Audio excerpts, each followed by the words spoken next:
It's so weird how our prejudices have given everyone their lane. Middle Eastern does something, they're a terrorist. Black person does something, they're gang related, they're a thug. But if a white guy walks into a church killing 9 people dead, what do they lead with on the news? And today, in an isolated incident, a lone gunman walked into a church, opening fire and killing 9 people. It's always a lone gunman. Yeah, a lone gunman with no ties to society whatsoever. They always separate him as quickly as possible. I love how they do that. He kept to himself and was notoriously unfriendly. He had no friends whatsoever. No friends, really? No friends? Not even one? Not even one? No friends? Like, not even on Facebook? No, everyone has friends on Facebook. Come on, you tell me the guy had no friends. It's almost like as the shooting happens, everyone's like, what, Dylan? Unfriend, unfriend, unfriend, unfriend, unfriend, unfriend, unfriend, unfriend, unfriend. It's the weirdest thing ever. And the first thing they always go to is mental instability. That's what they go to, the first thing. They never go with terrorism. What happened? Are we saying this was terrorism? Well, we're not going to jump to that conclusion. This was a young man who was really mentally, he was unstable. He was a troubled young man, but he was a terrorist. Because he committed a terrorist act, walked into a building, shot a bunch of people to try and spread a message of hatred, right? He was trying to pass something. He was trying to do something. That's an act of terror. Well, look, no, not necessarily. He was a troubled young man. Yes, and a terrorist. Yeah, but he was mentally unstable. Just like terrorists. That's exactly what a terrorist is. There's no normal reason to blow yourself up. That is ridiculous as shit. You're crazy. You're crazy. But you're still a terrorist. It's weird. It's almost like without realizing it, what they're saying on the news is, you know, this young white man is clearly struggling with something. I mean, because why would you forego all that privilege? Why would you... I mean, he was a young white man. Why would you throw that all away? I mean, if he was a minority, I get it, because that shit sucks. But I mean, why would you throw it? He must be crazy. This is madness. I refuse to be part of this. I refuse to live in a world where we'll deny white people the moniker of terrorist. That's racism, people. That's what that is. If a white man through hard work and determination commits an act of terror, he deserves to be called a terrorist. He worked for it, damn it. You don't deprive him of that because of the color of his skin. You give it to him and you put him up there. Bin Walid and Charlie. It's terrorism. But we all have our prejudices, don't get me wrong. It's not like I try to be better. I really do. I realize every now and again I do things that I'm not particularly proud of. Like for instance, whenever I fly into America, if I've been out of the country and flying back into America, I always try to fly on Middle Eastern airlines, specifically. So I'll fly on Emirates or Qatar or Etihad or one of those. And the reason I do this is because I feel there's less chance that somebody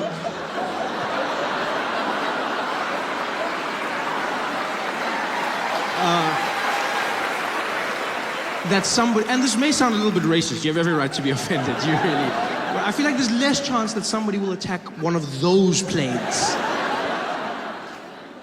For a few reasons. Number one, because they're not proving a point. Planes already Muslim-owned, Muslim-run, they're not converting anybody. And secondly, and more importantly on my side, I think there's a small chance somebody could diffuse the situation. Someone could talk them down just because they speak the same language. Yeah. That's half of terror for me, is the fact that you don't understand what the person says. Guy speaking Arabic, that puts fear in the hearts of all men. You never think good things when you hear Arabic. Yeah, we've watched too many movies and TV shows. Like whenever you hear Arabic, then some bad shit happens. That's always what happens. It's never something cool or sexy. It's never like it's never that. And so it makes you think a certain way. I know I'm not any different. I was on a flight, my first Middle Eastern flight, flying on an Emirates plane, and this man emerged from the galley, had a long beard, and he was carrying a box, and he just went off. He was like, and I was like,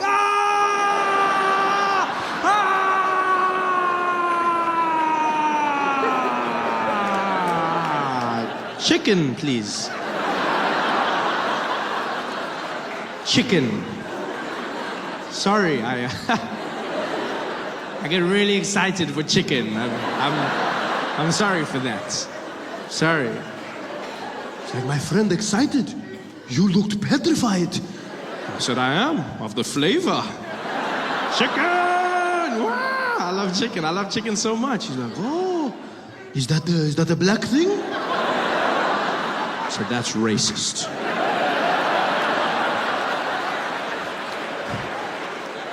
Just, there's a little thing that makes me think there's a chance that if someone understands the language, they may be able to talk the guy down. There could be a terrorist on the plane, guy with a suicide vest, will be flying 40,000 feet in the sky. A man jumps off, losing his head. There he is. And just maybe some guy will be opposite him, like, hey, what are you doing? I'm going to blow up this plane to show everybody that Allah is great.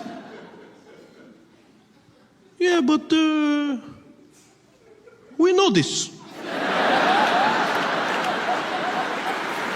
Everybody here knows this. So what are you doing? I wanted to show all of you the power of... What are you showing us if we already know, huh? What are you showing us? Are you saying we are not good Muslims? Is that what you are saying? Huh? Are you saying we do not know the power of Allah? Is that what you are saying? You are saying we are bad Muslims? What are you saying? No, my friend, please, I was not trying to offend you. I was just trying to kill you. Listen to what I wanted to show you. What are you showing me, huh? Are you saying I do not pray? Is that what you are saying? You are better Muslim than me? You think I'm not good Muslim just because I'm watching Cloudy with a chance of meatballs? Is that what you think? Huh? What are you saying? No, I'm not saying that. I wanted to, what are you showing? You show nothing. You make us look bad. Why don't you preach? Why don't you talk to people, huh? This is not Islam. What are you doing with your stupid vest? Blah, blah, blah, blah, blah, blah. You make us all look bad. No, I was not, no, you're not trying nothing. No, you even got your vest backwards. You don't even know what you're doing here. Sorry, it's my first time. I never done this before. I turn on the TV and then I see Walter Scott, a 50-something-year-old man running away from a policeman, getting shots in the back, running away from the policeman. And again, the media, for some strange reason, just seems to forget what the main purpose of the discussion is. Because on day one, they go, unarmed man, shot in the back. Day two, they're like, who was Walter Scott? Let's find out about him. Apparently, he had a charge of assault against him in 1987. So he gets shot for it? How hard did he punch the guy that he gets shot for it in 2015? Oh, did he punch the guy into the future and then he came back to get him? Is that what happened? I mean, it was the 80s. Everyone punched somebody in the 80s. I don't understand why this is a big deal. They were saying the craziest things. They were like, Walter Scott, I mean, everybody's talking about the police officer. Let's talk about him. Why did he run? Why did he run? Because he didn't want to go to jail. Are we really going to live in a world where police no longer want to chase criminals? Is that what we're saying? Is that what we're saying? Police no longer want to chase criminals? That's the whole point of the game, isn't it? We played it as kids, cops and robbers, yeah? You've seen the movies, that's what makes it fun. Freeze! You can't catch me, copper. And then you run. That's what makes it fun.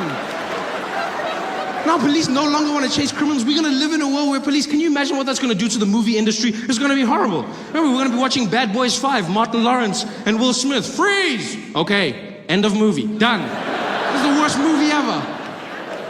This is the strangest thing. They asked all the weird questions that have nothing to do with a man being shot who is unarmed. And they come out and they go, also noted is Walter Scott owed $16,000 in child support. To the cop? No, I mean, like, to the...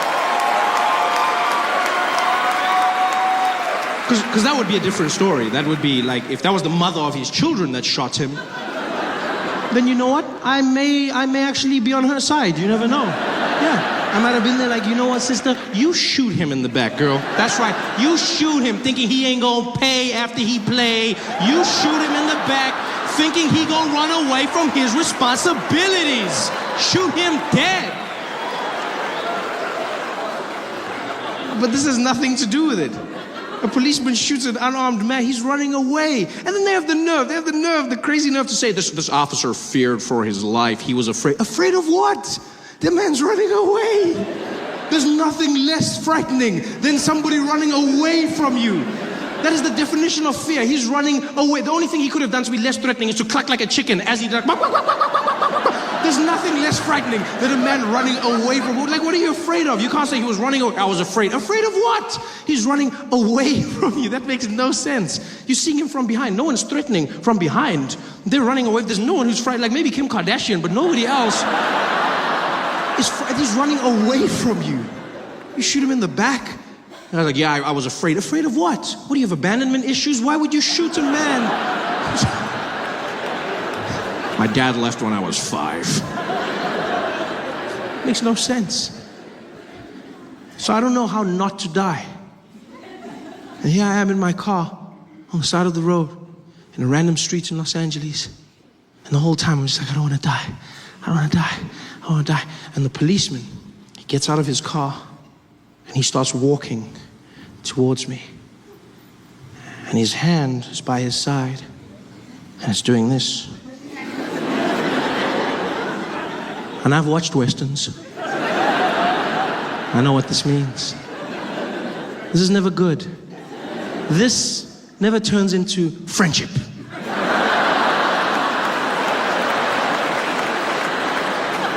So now I'm starting to stress and I'm looking at him in the side mirror of my car and I'm panicking because objects in the mirror are closer than they appear.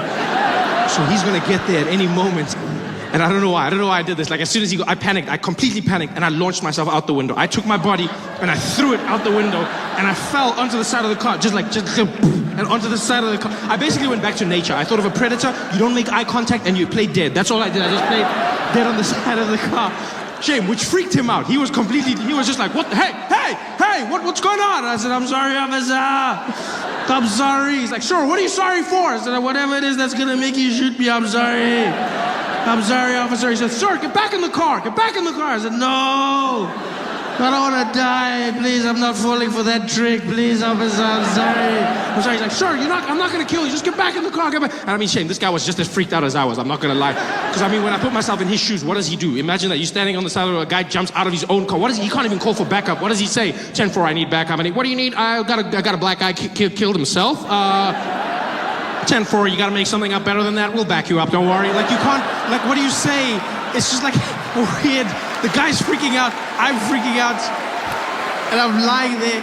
And this guy, he approaches slowly, he finally gets to me and he lifts my arms and he's like, get back in the car, sir, get back. And he stuffs me back into my window. Get back. I'm like, no, I don't wanna die. Please, I don't wanna die. And he's like, sir, calm down. Okay, I'm sorry. He's like, sir, have you been drinking? I said, no, sir, I haven't been drinking. I said, okay, calm down. Do you know why I pulled you over, sir? I said, it's because I'm black.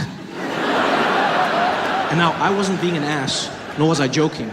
I'd just been informed that as a black person in America, if you drive a really nice car, there's a good chance you're gonna get pulled over by the police. Yeah, so in my world, he was doing his job as I had been told. Yeah, I wasn't judging him. In fact, I was a little flattered. I was like, well, thank you very much, Mr. Officer, for noticing this bad boy right here. That's right, 2015, baby. I was really excited. He was more freaked out, though, because I said to him, I said, it's because I'm black. And then he did this thing that I've come to learn is the reaction of white people in America, who, when they hear information they can't process fast enough, have this thing where they smile on the outside, but on the inside, it's almost as if they're short-circuiting. And he looks at me and he goes, I'm sorry, what? I said, because I'm black, that's why you pulled me over? And he goes, no, hey, no, hey, no, that is not, no.